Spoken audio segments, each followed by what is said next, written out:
Winter storm arriving today, we know will impact our holiday travel plans. That's right. Bill Keller joins us live this morning with what we need to know as many people are hitting the road for the holidays. Good morning.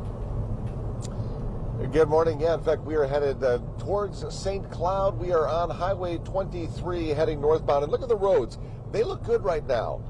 That is going to change. We are on the leading edge of the snow front that Keith has been talking about. We've seen just a couple of dicey flakes here and there, but certainly nothing to worry about yet.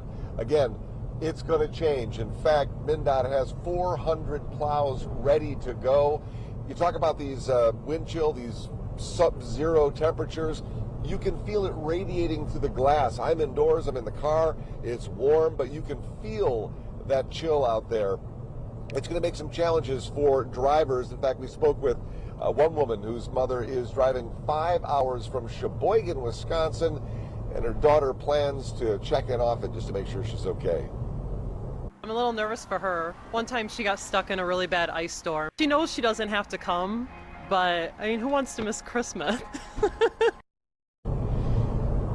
And that's the worst thing about the timing of this whole system. It's winter. You expect a good blizzard, a good storm once in a while. Nothing wrong with 5 to 10 inches of snow, especially for those who love to recreate outdoors, even when it is this cold out. However, people have other plans. They want to go visit relatives, some of them close, some of them far. So plan accordingly. A lot of folks already altering their plans. They're asking you to look ahead. Expect travel to be difficult, plan for the worst, and hope for the best. Tom and Alex.